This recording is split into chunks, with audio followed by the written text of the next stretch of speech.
आप सभी शिक्षक साथियों को मेरा नमस्कार। दोस्तों, आप जानते हैं कि आपके विद्यालय में इसके पूर्व में 40 पंजिकाओं की जगह पर 14 पंजिकाएं रखने का आदेश जारी हुआ था। लेकिन इसी बीच कल एक और राज्य परियोजना कार्यालय से आदेश आया है और उस आदेश में स्पष्ट तौर पर यह कहा गया है कि जो 14 पंजिकाएं आपके विद्यालय में होती थी उसकी जगह पे मात्र 13 पंजिकाएं ही आपके विद्यालय में अब रहेंगी। तो दोस्तों, आज के इस वीडियो में हम उस आदेश को भी दिखाएंगे और साथ ही उन पंजिकाओं के प्रारूप को भी इस वीडियो में देखने वाले हैं। तो दोस्तों, चैनल पर नए हैं तो प्लीज मेरे चैनल को सब्सक्राइब कर लीजिएगा और टाइम टू टाइम वीडियो के अपडेट आपको मिलते रहे, इसके लिए बेल आइकन को अवश्य प्रेस कर लीजिएगा। चलिए दोस्तों, आज का वीडियो शुरू करते हैं। दोस्तों, ये रहा वो आदेश जिस आदेश की हम बात कर रहे थे। आप देख सकते हैं, राज्य परियोजना निदेशक कार्यालय से आदेश दिया गया है। सेवा में जिला बेसिक शिक्षा अधिकारी समस्त जनपद उत्तर प्रदेश। अगर हम दिनांक की बात कर लें तो 31 मार्च 2021 यानी कल की ये डेट है। और अगर हम विषय की बात करें तो विद्यालय स्तर पर आवश्यक पंजिकाओं के रख रखाव व अद्यतन करने के संबंध में ये आदेश दिया गया है। दोस्तों, इसमें देखते हैं और क्या कुछ है। दोस्तों, इन पंक्तियों में 14 अगस्त और 19 अगस्त 2020 के माध्यम से जो शासनादेश जारी हुए थे उसके संदर्भ में बताया गया है कि टाइम एंड मोशन स्टडी के आधार पर शैक्षिक कार्यों के लिए समय अवधि एवं कार्यों के साथ साथ विद्यालय स्तर पर व्यवहृत की जाने वाली पंजिकाओं के संबंध में अवगत कराया गया है। तत्क्रम में परिषदीय विद्यालयों में 13 पंजिकाओं को व्यवहृत एवं अद्यतन किया जाना है। आय व्यय पंजिका एवं चेक इश्यू पंजिका के समेकित करते हुए एक पंजिका निर्मित की गई। तो दोस्तों, आप जानते हैं कि 14 पंजिकाएं आपके विद्यालय में इसके पूर्व में थी, अब 13 हो गई हैं। और ये 13 इसलिए हो गई हैं क्योंकि यहाँ आय व्यय पंजिका है और चेक इश्यू पंजिका है, इन दोनों को समेकित कर दिया गया है, एक बना दिया गया है। इसीलिए 14 से एक संख्या घट गई है। अब संख्याएं इसकी पंजिकाओं की 13 रह गई हैं। तो दोस्तों, आगे देखते हैं। इसके अतिरिक्त अन्य कोई भी पंजिका विद्यालय स्तर पर अद्यतन नहीं की जाएंगी। पूर्व की शेष पंजिकाओं को अभिलेख के रूप में संरक्षित कर उन्हें विद्यालय स्तर पर सुरक्षित रखा जाएगा। विद्यालय स्तर पर रखी जाने वाली पंजिकाओं का विवरण निम्नवत है। तो दोस्तों, यहाँ नीचे की तरफ सारे विवरण दिए गए हैं कि कौन कौन सी 13 पंजिकाएं आपके विद्यालय में रहने वाली हैं। चलिए इसे भी देख लेते हैं। चलिए दोस्तों, पंजिकाओं में सबसे पहले हम बात करते हैं शिक्षक डायरी की, जो कि निश्चित रूप से आपके पास पहुंच चुकी होगी। दोस्तों, इसमें पहला बिंदु है आपको शिक्षक डायरी में करना क्या है। शिक्षकों द्वारा साप्ताहिक शिक्षण योजना बनाने एवं तदनुसार शिक्षण अधिगम कार्य संचालित करने के उद्देश्य से शिक्षक डायरी विकसित की गई है। सेकेंड पॉइंट है, इस पंजिका में शिक्षक द्वारा साप्ताहिक शिक्षण योजना निर्मित कर अंकित की जाएगी तथा तदनुसार ही शिक्षण अधिगम प्रक्रिया को क्रियान्वित किया जाए। थर्ड पॉइंट है, प्रधानाध्यापक द्वारा शिक्षक डायरी की नियमित समीक्षा की जाए तथा शिक्षक को उसके सही उपयोग के लिए अपेक्षित सहयोग भी प्रदान किया जाए। और लास्ट पॉइंट है, इसमें एसआरजी व एआरपी सदस्यों द्वारा विद्यालय भ्रमण के दौरान शिक्षक डायरी में अंकित विभिन्न मानकों के संबंध में चर्चा पर चर्चा की जाए तथा गुणवत्तापूर्ण शिक्षण अधिगम प्रक्रिया को सुनिश्चित करने के लिए शिक्षकों को अपेक्षित सहयोग एवं मार्गदर्शन प्रदान किया जाए। नेक्स्ट है दोस्तों, कार्मिक उपस्थिति पंजिका। विद्यालय में कार्यरत अध्यापकों, शिक्षा मित्रों, अन्वेषकों एवं रसोइयों की उपस्थिति अंकित करने हेतु समेकित कार्मिक पंजिका का प्राविधान किया गया है, जिसमें उनसे संबंधित मुख्य जानकारियों को यथास्थान अंकित किया जाएगा। जैसे EHRMS कोड यानी कि जो मानव क्षमता कोड है आपकी, वो आपकी शैक्षिक योग्यता, कार्मिक का फोटो, आधार संख्या, पैन नंबर आदि। नेक्स्ट है दोस्तों, इस पंजिका में विद्यालय में कार्यरत समस्त कर्मियों द्वारा प्रतिदिन अपनी उपस्थिति, प्रतिदिन विद्यालय आगमन, प्रस्थान का समय तथा स्वयं का हस्ताक्षर अंकित किया जाएगा। नेक्स्ट है दोस्तों, शिक्षकों द्वारा निर्धारित स्थान पर वर्तमान माह एवं वर्ष में लिए गए कुल अवकाशों की संख्या अंकित की जानी है। उसके नीचे देखिए दोस्तों, प्रवेश पंजिका की बात आ रही है। चलिए हम इसे भी देख लेते हैं। इसमें विद्यार्थियों के नामांकन के समय संपूर्ण विवरण दर्ज किया जाएगा, जैसे नाम, लिंग, जन्म तिथि आदि। नेक्स्ट, इसमें बच्चों के माता पिता का विवरण व आधार संख्या भी दर्ज की जानी है। अंतिम कक्षा उत्तीर्ण व अन्यत्र गमन हेतु स्थानांतरण प्रमाण पत्र निर्गमन का विवरण भी प्रवेश पंजिका में अंकित किया जाएगा। नेक्स्ट है, छात्र का प्रेरणा पोर्टल पर नामांकन करते हुए सिस्टम द्वारा एक यूनिक पहचान संख्या प्रदान की जाएगी, जिसे प्रधानाध्यापक द्वारा पंजिका में यथास्थान अंकित किया जाएगा। नेक्स्ट है दोस्तों, विद्यार्थी उपस्थिति पंजिका। चलिए हम इसे भी देख लेते हैं। दोस्तों, विद्यार्थी उपस्थिति पंजिका के 2 भाग होंगे। प्रथम भाग में कक्षा के समस्त विद्यार्थियों का संपूर्ण विवरण दर्ज किया जाएगा, जैसे नाम, लिंग, जन्मतिथि। इसमें बच्चों के माता पिता का विवरण, आधार संख्या भी अनिवार्य रूप से अंकित किया जाएगा। नेक्स्ट है, बच्चों का बैंक संबंधी विवरण भी इसी पंजिका में अंकित किया जाएगा। पंजिका के दूसरे भाग में विद्यालय में अद्यतन समस्त विद्यार्थियों की दैनिक उपस्थिति अंकित की जाएगी। यह पंजिका प्रतिदिन अद्यतन की जाएगी। दोस्तों अब हम बात कर लेते हैं एमडीएम पंजिका की। एमडीएम पंजिका मध्याह्न भोजन प्राधिकरण द्वारा प्रेषित दिशा निर्देशों के अनुरूप पूर्ववत ही व्यवहृत की जाएगी, यानी कि इसमें कोई तब्दीली नहीं की गई है। नेक्स्ट देख लेते हैं निःशुल्क सामग्री वितरण पंजिका।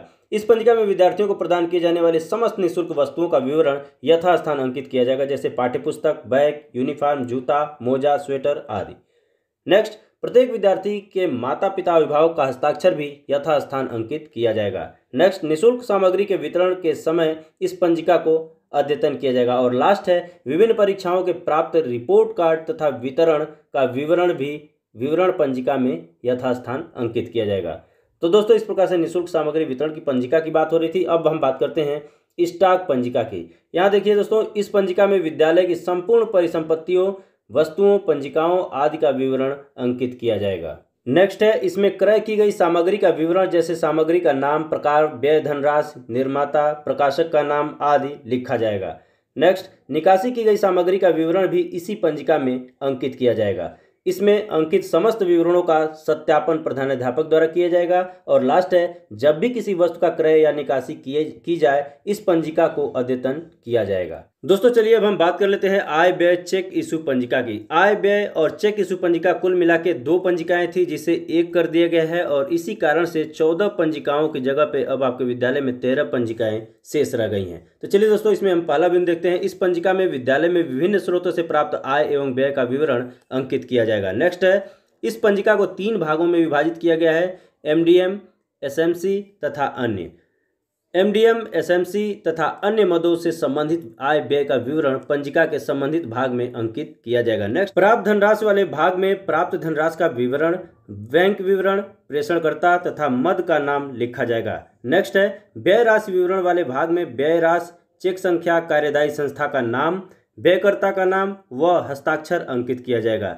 और लास्ट है, प्रधानाध्यापक द्वारा भी यथास्थान पंजिका में हस्ताक्षर किए जाएंगे। नेक्स्ट है दोस्तों बैठक पंजिका। चलिए हम बैठक पंजिका को देख लेते हैं। इस पंजिका में विद्यालय से संबंधित समस्त समितियों, जैसे विद्यालय प्रबंध समिति, अध्यापक अभिभावक संघ, महासमूह आदि का बैठक एजेंडा, कार्यवृत्ति तथा उपस्थिति सदस्यों के हस्ताक्षर अंकित किए जाएंगे। नेक्स्ट, इसके अतिरिक्त मीना मंच गठन, बाल संसद गठन, रसोईया चयन आदि कार्यवाही संबंधित समस्त विवरण भी इस पंजिका में दर्ज किया जाएगा। और लास्ट है, विद्यालयों में आहूत बैठकों के दौरान इस पंजिका को अद्यतन किया जाएगा। नेक्स्ट है दोस्तों निरीक्षण पंजिका। इसमें पहला बिंदु है, यह पंजिका मुख्यतः प्रशासनिक अधिकारियों, टास्क फोर्स के सदस्यों तथा विभागीय अधिकारियों के निरीक्षण के समय प्रयोग की जाएंगी। नेक्स्ट है, इस पंजिका में निरीक्षण के दिन कुल उपस्थिति विद्यार्थियों को अध्यापकों की संख्या अंकित की जाएगी। और लास्ट है, इसके साथ साथ निरीक्षणकर्ता मध्याह्न भोजन की गुणवत्ता व विद्यालय के शैक्षिक व भौतिक परिवेश के संबंध में भी संक्षिप्त टिप्पणी दर्ज करेंगे। आगे है दोस्तों पत्र व्यवहार पंजिका, जो कि काफ़ी महत्वपूर्ण है।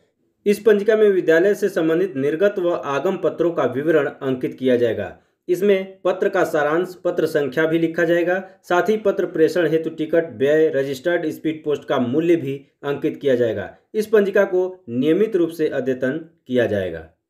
दोस्तों जो आपकी 12वीं पंजिका होगी वो होगी बाल गणना पंजिका। इस पंजिका में विद्यालय के सेवित क्षेत्र के 3 से 18 वय वर्ग के समस्त बच्चों का विवरण अंकित किया जाएगा। इसका उद्देश्य यह है कि विद्यालय के पास सेवित क्षेत्र के समस्त बच्चों की जानकारी भी संकलित हो सके, ताकि गैर नामांकित बच्चों का विद्यालय में नामांकन एवं अध्ययन सुनिश्चित किया जा सके। और लास्ट जो पंजिका होगी दोस्तों वो आपकी पंजिका है पुस्तकालय एवं खेलकूद पंजिका। इस पंजिका के 2 भाग हैं, पुस्तक आवंटन का विवरण एवं खेलकूद सामग्री का विवरण। इसमें दिया गया है दोस्तों, आप देख सकते हैं कि इस पंजिका में पुस्तकालय वाले भाग में पुस्तकों के इशू एवं उनके वापसी का विवरण दर्ज किया जाएगा। पुस्तक के निर्गमन की तिथि तथा प्राप्तकर्ता हस्ताक्षर, पुस्तक की वापसी की तिथि व प्रभारी का हस्ताक्षर अंकित किया जाएगा। इस पंजिका का उद्देश्य बच्चों के पढ़ने लिखने की आदत का विकास करना तथा उनका ब्यौरा रखना है। अगला है खेलकूद सामग्री वाले भाग में खेलकूद सामग्री का नाम, निर्गमन तिथि, प्राप्तकर्ता का हस्ताक्षर आदि विवरण स्थान अंकित किया जाएगा। इस पंजिका को नियमित तौर पर अद्यतन किया जाएगा। दोस्तों अब चलिए देखते हैं इन पंजिकाओं के उपयोग और रखरखाव के संबंध में क्या दिशा निर्देश दिए गए हैं। पहला बिंदु है, उक्त पंजिकाएं नवीन शैक्षिक सत्र 2021-22 से प्रयोग में लाई जाएंगी। सेकंड पॉइंट है, उक्त पंजिकाओं के क्रय आदि पर होने वाला व्यय विद्यालयों को प्रेषित कंपोजिट ग्रांट से किया जाएगा।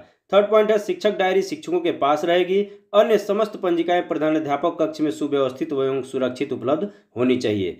फोर्थ है बच्चों एवं विद्यालय के रिपोर्ट कार्ड ऑनलाइन उपलब्ध होने के कारण पृथक पत्रावली में प्रिंट रूप से संरक्षित रखे जाएंगे।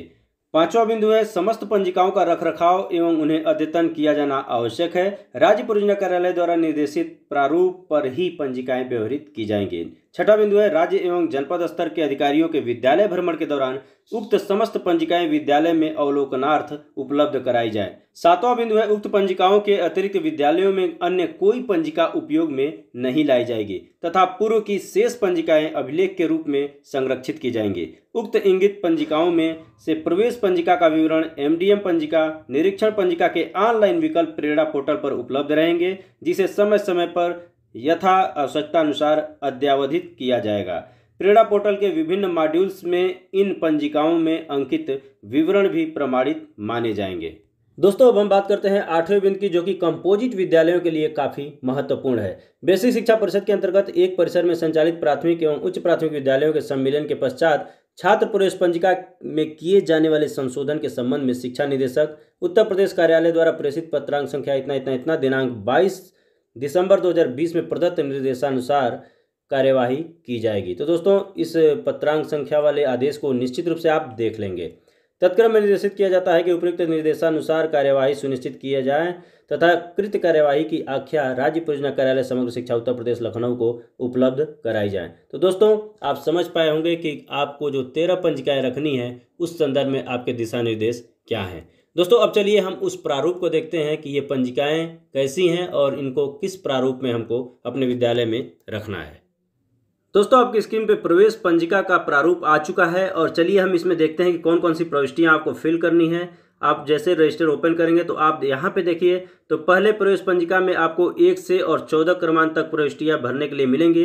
तो इसको वीडियो पॉज करके आप भली भांति पढ़ लीजिएगा। इसके बाद जो नेक्स्ट पेज होगा दोस्तों 14 के बाद यहाँ 15 से और 32 तक है, यानी कुल मिला के जो प्रविष्टियों की संख्या इस रजिस्टर में वो 1 से और 32 यानी 32 प्रविष्टियां आपको इस रजिस्टर में भरनी है। तो दोस्तों चलिए हम नेक्स्ट रजिस्टर को देख लेते हैं। दोस्तों अब आप इस स्क्रीन पे बाल गणना पंजिका आ चुकी है और इसमें देखिए कितनी प्रविष्टियां आपको भरनी है। हम आगे चलते हैं। यहाँ पे देखिए दोस्तों 1 से लेके और 14 तक पहले पेज पे आपको मिल जाएगा कौन कौन सी प्रविष्टियां भरनी है, इसे आप देख लीजिएगा। नेक्स्ट चलते हैं अगले पेज पे। यहाँ पे आपको 27 यानी कि कुल मिला के 1 से लेके और 27 प्रविष्टियां इस रजिस्टर में आपको फिल करनी है। ये है इसका प्रारूप। चलिए दोस्तों हम अगले प्रारूप को देखते हैं। दोस्तों ये रहा आपकी स्क्रीन पे निरीक्षण पंजिका और इसका प्रारूप अगर हम देखें तो पहले पेज पे अगर चलते हैं तो यहाँ पे इस तरह का निरीक्षण पंजिका होगा। इसमें क्रम संख्या, दिनांक, समय, निरीक्षण करने वाले अधिकारी का नाम और पद और विभाग का नाम दिया गया है और इस तरह से आपका ये प्रारूप आपका निरीक्षण पंजिका का होगा। यहाँ पे आप देख सकते हैं अगले पेज पे आपको ये चीज़ें मिल जाएंगी, यानी कुल मिला के क्रम संख्या 1 से लेके और 10 इसमें प्रविष्टियाँ हैं जिसे फिल करनी है। तो यही चीज़ें पुनरावृत्ति इसकी होगी। तो देख लीजिएगा इस प्रारूप को 1 से लेके और क्रम संख्या 10 तक ये प्रारूप बनाया गया है। चलिए नेक्स्ट पंजिका को देखते हैं। दोस्तों अब आपकी स्क्रीन पे आ चुका है निःशुल्क सामग्री वितरण पंजिका और इसमें जो प्रविष्टियां भरनी है आपको क्रम संख्या 1 से लेके क्रम संख्या 1 से देख सकते हैं ये आप स्क्रीन पे और 1 से लेके और कुल मिला के क्रम संख्या 16 तक आपको प्रविष्टियां भरनी है। तो इस तरह से आपकी ये पंजिका यहाँ पूर्ण होती है। चलिए देखते हैं नेक्स्ट पंजिका को। दोस्तों अब आपकी स्क्रीन पे पुस्तकालय एवं खेलकूद पंजिका आ चुकी है। इसके पहले पेज पे अगर देखें तो जो पहले पेज पे विवरण भरना है वो 3 है इसमें और 3 के बाद अगर नेक्स्ट पेज पे जाते हैं तो यहाँ पे आपको 8 तक यानी क्रम संख्या 1 से और 8 तक की प्रविष्टियाँ आपको भरनी है। तो वीडियो पॉज करके निश्चित रूप से आप इसे चेक कर लेंगे। चलिए चलते हैं नेक्स्ट पंजिका पे। दोस्तों अब आपकी स्क्रीन पे आ चुका है विद्यार्थी उपस्थिति पंजिका जो कि काफ़ी महत्वपूर्ण है। इसमें देखिए क्रम संख्या 1 से लेके और 9 तक पहले पेज पे आपको मिल जाएगा। 9 विवरण आपको इसमें भरने हैं। इसके अलावा दोस्तों नेक्स्ट पेज पे अगर चलते हैं तो 10 से लेकर 17 तक यानी कुल मिला के इसमें 17 कॉलम आपको फिल करने होंगे। चलिए दोस्तों देख लेते हैं नेक्स्ट पंजिका को। दोस्तों अब आपकी स्क्रीन पे आ चुका है आय व्यय एवं चेक इशू पंजिका। इसमें दोस्तों जो आपको फिल करना है उसमें जो पहला पेज मिलेगा आपको वो 1 से 3 क्रमांक तक को फिल करने के लिए मिलेगा। इसके आगे 3 के आगे देखें तो 4 से लेके और 12 तक यानी कुल मिला के 1 से 12 तक का विवरण आपको इसमें भरना होगा। तो दोस्तों चलिए देखते हैं नेक्स्ट पंजिका को। दोस्तों ये जो पंजिका आपको दिख रही है वो स्टॉक पंजिका है। इसकी अगर पेज की बात कर लें तो इसमें 1 से और 6 नंबर तक आपको विवरण दर्ज करना होगा और इसके अलावे नेक्स्ट पेज पे आप जाएंगे तो यहाँ 7 से और 15 तक का विवरण मिल जाता है। तो इस तरह से 1 से 15 क्रमांक तक आपका विवरण आपको भरना होगा। नेक्स्ट पंजिका को चलिए देखते हैं। दोस्तों अब आपकी स्क्रीन पे आ चुका है बैठक पंजिका। बैठक पंजिका प्रारूप कैसा होगा ये आप यहाँ पे नीचे देख सकते हैं। ये है प्रारूप। दोस्तों हम थोड़ा छोटा करके आपका पूरा स्ट्रक्चर आपको दिखाते हैं। यहाँ पे ये देखिए, ये एक पेज है बैठक पंजिका का, आप देख सकते हैं। और इसी प्रकार की पंजिकाएं आगे भी हैं। अब इसमें विवरण क्या क्या है चलिए हम आपको जूम करके दिखाते हैं। यहाँ पे देखिए दोस्तों, ये वीडियो पॉज करके पढ़ लीजिएगा। ये एजेंडा बैठक का विवरण है। यहाँ पे बैठक की तिथि, कार्यवृत्ति है। आगे उपस्थिति सदस्यों की संख्या है, उपस्थित जो सदस्य होंगे और शैक्षिक सत्र वगैरह का विवरण है। आप ऊपर पढ़ सकते हैं। यहाँ पे वीडियो पॉज करके आप देख लीजिएगा। चलिए दोस्तों देखते हैं नेक्स्ट पंजिका को। दोस्तों अब जो आपकी स्क्रीन पे दिखाई दे रहा है पत्र व्यवहार पंजिका, जो कि काफ़ी महत्वपूर्ण होता है हम सभी के लिए। यहाँ पे दोस्तों इसमें पेज की संख्या अगर देख लें तो इसमें जो क्रम भरना है आपको कॉलम 1 से 4 तक पहले पेज पे आपको मिल जाएगा और जो सेकंड मिलेगा वो आपको 5 से 7 तक मिलेगा। यानी कुल मिला के इसमें 1 से और 7 तक का कॉलम विवरण आपको भरना है। तो दोस्तों चलिए देखते हैं नेक्स्ट पंजिका को। दोस्तों अब आपकी स्क्रीन पे दिख रहा है वो कार्मिक उपस्थिति पंजिका, जो कि आपके लिए काफ़ी महत्वपूर्ण है। यहाँ पे देखिए दोस्तों, इसमें सबसे पहला जो पेज है उसमें 7 कॉलम दिए गए हैं। सबसे पहले क्रम संख्या है, उसके बाद मानव संपदा की आईडी है, शिक्षक कार्मिक का नाम है, पिता का नाम या पति का नाम है, वर्ग है, शैक्षिक योग्यता है, आधार संख्या है और पैन नंबर है। नेक्स्ट पे दोस्तों, नेक्स्ट पेज पे आप आएंगे तो यहाँ देखेंगे आपका मोबाइल नंबर है, ईमेल आईडी मांगा गया है, प्रथम नियुक्ति तिथि, जनपद में नियुक्ति तिथि, वर्तमान विद्यालय में नियुक्ति तिथि, पदोन्नत की तिथि, पत्राचार का पता, पढ़ाई जाने वाली कक्षा एवं विषय, कार्मिक की रुचि का क्षेत्र और कार्मिक के यहाँ फोटोग्राफ्स लगाने की बात हुई। तो दोस्तों इस प्रकार से 13 पंजिकाएं हम लोग के विद्यालय में अब उपस्थित रहेंगी। तो दोस्तों उम्मीद करते हैं कि हमारे द्वारा दी गई जानकारी अच्छा लगा होगा, और अच्छा लगा हो तो लाइक कीजिएगा। चैनल पे नए हैं तो प्लीज़ मेरे चैनल को सब्सक्राइब कर लीजिएगा। मिलते हैं नेक्स्ट वीडियो में नेक्स्ट टॉपिक के साथ। तब तक के लिए नमस्कार।